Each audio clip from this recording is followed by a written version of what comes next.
আমরা জানি আজকে থেকে অমর একুশে গ্রন্থমেলা শুরু হয়েছে এবং আমরা আমাদের বিষয় রেখেছি এই বই বাণিজ্য। সেটি নিয়ে আমরা নানা ধরনের খবর এবং তথ্য আপনাদেরকে দিব। তবে তার আগে এখন আমরা দেখে নিচ্ছি আমাদের এখনকার হ্যাপেনিং আওয়ারের সর্বশেষ আপডেট। মাশায়েক, আপনার কাছে কি খবর আছে এখন? ফাইজা, আপনি জানেন আজকে সার্চ কমিটি ইতোমধ্যে 4 জন বিশিষ্ট নাগরিকের সাথে কথা বলবেন এবং তারা ইতোমধ্যে অনেকজনের সাথে কথা বলেছেন, একটি সংক্ষিপ্ত তালিকা তৈরি করেছেন। সে বিষয়ে দর্শকদেরকে জানাতে চাই। নির্বাচন কমিশন গঠনে 20 জনের সংক্ষিপ্ত তালিকা করেছে সার্চ কমিটি। রাজনৈতিক দলগুলোর কাছ থেকে পাওয়া 125 জনের মধ্যে থেকে এই তালিকা করা হয়েছে। তবে কারা ঠাঁই পেয়েছেন এই তালিকায় তা প্রকাশ করা হয়নি।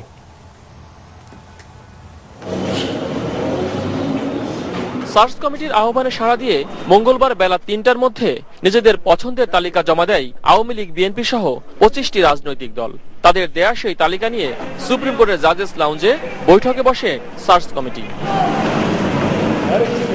কমিটির সদস্যরা নিজেদের মধ্যে প্রায় 2 ঘন্টার আলোচনা পর্যালোচনার পর একটি সংক্ষিপ্ত তালিকা তৈরি করেন। এই তালিকা করার ক্ষেত্রে তারা 12 বিশিষ্ট নাগরিকের দেয়া পরামর্শ বিবেচনায় রাখেন। আমরা নামগুলো কম্পাইল করে দেখেছি যে 100-র উপরে নাম, এবং সেই নামগুলো আমাদের সম্মানিত সদস্যগণ, সার্চ কমিটির সদস্যগণ পর্যালোচনা করে দেখেছেন। মোটামুটিভাবে ওনারা একটা ছোট লিস্ট করেছেন ওখান থেকে, সেটা নিয়ে আরও বসবেন সামনে। 100-র উপরে নাম যেগুলো আছে ওগুলো থেকে ছোট করে 20-এর মধ্যে ওনারা নামগুলো নিশ্চিত, মানে ওনাদের নিজস্ব ব্যক্তিগত অভিজ্ঞতা ধারণা থেকে ওনারা নাম যুক্ত করতে চান, সেটা ওনাদের এখতিয়ার আছে। আসলে নাম প্রস্তাব করতে আপনারা কত সময় নেবেন? কালকে না, আমাদের খুব বেশি সময় নেই, আমাদের 8 তারিখের মধ্যে শেষ করতে হবে। দিনভরই আলোচনা ছিল রাজনৈতিক দলগুলোর প্রস্তাব করা নাম নিয়ে। বিশেষ করে বিএনপি এবং আওয়ামী লীগের তালিকায় কারা থাকছেন তা নিয়ে ছিল সবচেয়ে বেশি আগ্রহ। না, নামগুলো কনফিডেন্সিয়াল যেহেতু সেটা সিদ্ধান্ত হলো যে নামগুলো আমরা প্রকাশ করতে পারবো না, কারণ এটা হলো যে একটা দলের পক্ষ থেকে আমানত, আমরা সেই আমানত তো খেয়াল করতে পারি না। না, আমাদের কাছে এটা ওনারা গোপন ভাবে দিয়েছেন, আমরা ডিসক্লোজ করতে পারবো না। কমন না হলে একই টাইপের মোটামুটি ভালো ভালো নাম এসছে, আমরা এটা বলতে পারি। মন্ত্রী পরিষদ সচিব নিরাশ করলেও বেলা 3টার পর থেকেই সংবাদকর্মীদের কাছে বিভিন্ন সূত্র থেকে আসতে থাকে নানান জনের নাম। তোফায়েল আহমেদ, শাহদিন মালিক কিংবা আসাফুদ্দৌলার নাম যেমন শোনা গেছে বিএনপির তালিকায়, তেমনি আওয়ামী লীগের তালিকায়ও সাবেক আমলা আব্দুল করিম, মোল্লা ওয়াহিদুজ্জামান কিংবা সাদেকা হালিমের নাম থাকার কথা জানা গেছে। এর বাইরেও আলোচিত হয়েছে আরো অনেকের নাম।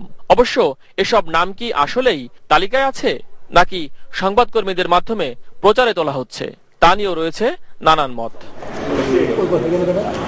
মহসিন কবির, ATN news, Dhaka.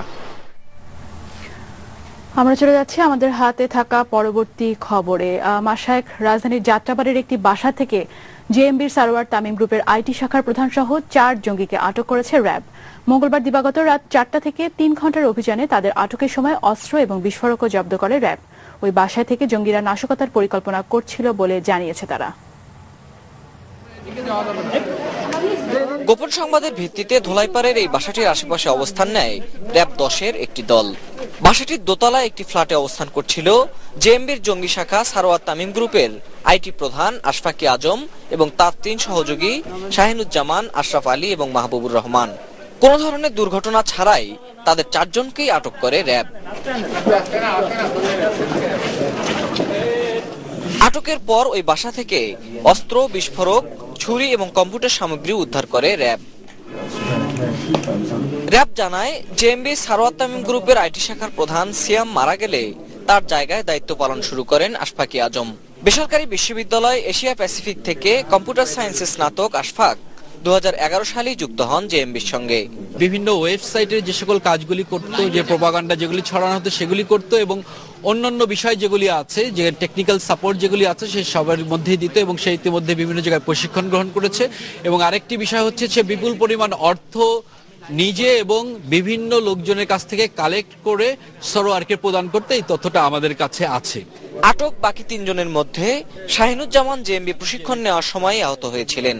Sundarban courier সার্ভিসে কর্মরত মাহবুবুর রহমান জঙ্গিদের মালামাল বিভিন্ন জায়গায় সরবরাহ করতেন। আশরাফ আলীর বাড়ি জামালপুরে।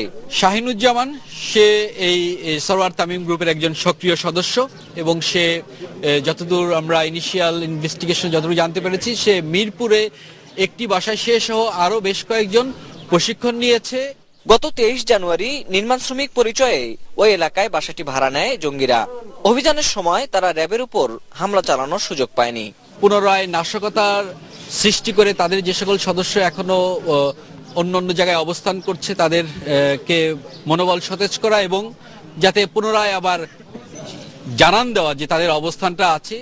আটক জঙ্গিদের জিজ্ঞাসাবাদ শেষে তাদের বিরুদ্ধে আইনগত ব্যবস্থা নেবে RAB. Ferdous Rahman, ATN news, Dhaka. Rangpur ও মাগুরায় কথিত বন্দুকযুদ্ধে 3 ডাকাত নিহত হয়েছে। রংপুরের তারাগঞ্জে নিহত হয়েছে 2 জন। পুলিশ জানায় ভোরে উপজেলার রংপুর দিনাজপুর মহাসড়কের জিগাতলায় রাস্তায় ডাকাতির প্রস্তুতি নিচ্ছিল ডাকাত দলটি। খবর পেয়ে পুলিশ সেখানে গেলে পুলিশকে লক্ষ্য করে গুলি ছোঁড়ে তারা। জবাবে পুলিশও পাল্টা গুলি ছুঁড়লে গুলিবিদ্ধ হয়ে ঘটনাস্থলে নিহত হন আন্তঃজেলা ডাকাত সর্দার মশিউর রহমান সহ 2 জন।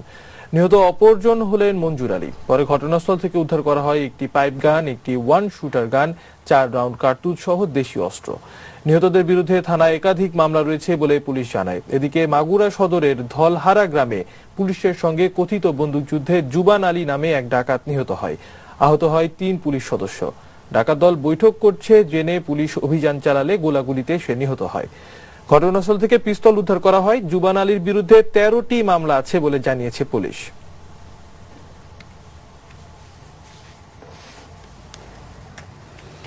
এবারে আরো একটি আগুন লাগার খবর। রাজধানীর নাখালপাড়ায় রেল লাইনের পাশে একটি বস্তিতে আগুনে 15 থেকে 20টি ঘর পুড়ে গেছে। রাত 11:30টার দিকে নাখালপাড়ার 154/14 হোল্ডিং নম্বরের বাড়ির 2য় তলা থেকে আগুনের সূত্রপাত বলে জানায় প্রত্যক্ষদর্শীরা। খবর পেয়ে ফায়ার সার্ভিসের 9টি ইউনিট এসে আগুন নিয়ন্ত্রণে আনে। বাড়িটির নিচতলা ইটের হলেও উপরের দিকে টিন ও কাঠ দিয়ে 3 তলা করায় দ্রুত আশেপাশের ঘরগুলোতে আগুন ছড়িয়ে পড়ে। তবে আগুনে কেউ আহত হয়নি। ফায়ার সার্ভিস জানায়, যেখানে আগুন সেখানে গাড়িতে করে পানি নেওয়ার কোনো রাস্তা না থাকায় অনেক দূর থেকে পাইপে করে পানি নিতে হয়। ওই বাড়ির পশ্চিম পাশে একটি 5তলা ভবন এবং বাকি 3 পাশের কয়েকটি দ্বিতল ভবনও আগুনে ক্ষতিগ্রস্ত হয়েছে।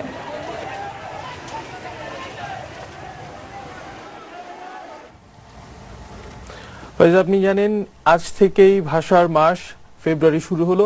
আপনি জেনে থাকবেন যে পাকিস্তান বিরোধী আন্দোলনে বাঙালির প্রথম বড় জয় এসেছিল কিন্তু 1952 সালের এই 21 ফেব্রুয়ারি। ভাষা আন্দোলনের সাফল্যের ধারাবাহিকতায় 54 নির্বাচনে মুসলিম লীগকে শোচনীয় পরাজয় ঘটে। এরপরে 66-র 6 দফা, 69-এর গণ অভ্যুত্থান এবং সর্বোপরি আমাদের অন্যতম সবচেয়ে বড় অর্জন বাঙালি জাতি হিসেবে 71-এর রক্তক্ষয়ী মুক্তিযুদ্ধে স্বাধীনতা অর্জন সম্ভব হয়। আর তীব্র গণ আন্দোলনের মুখে পাকিস্তান সরকার যে আগরতলা ষড়যন্ত্র মামলা বঙ্গবন্ধুর বিরুদ্ধে করা এই মামলাটি প্রত্যাহার করেছিল, সেটিও কিন্তু করা হয়েছিল আমাদের এই ফেব্রুয়ারি মাসেই। আমাদের সহকর্মী মাসুদুল হকের একটি রিপোর্ট আছে এই পুরো ব্যাপারটি নিয়ে। এই ফেব্রুয়ারি মাস নিয়ে চলুন